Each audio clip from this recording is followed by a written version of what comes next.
আমি মির্জা ফখরুল ইসলাম আলমগীর সশ্রদ্ধ চিত্তে শপথ বা দৃঢ়ভাবে ঘোষণা করিতেছি যে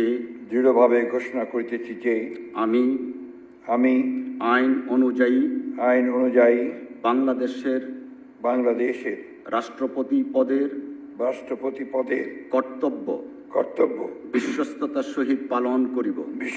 সহিত পালন করিব। আমি বাংলাদেশের প্রতি অকৃত্রিম বিশ্বাস ও আনুগত্য পোষণ করিব। আমি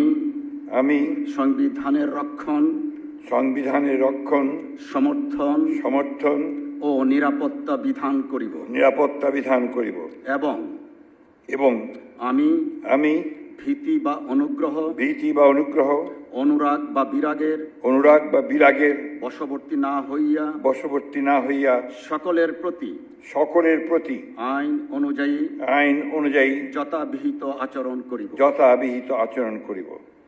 ধন্যবাদ।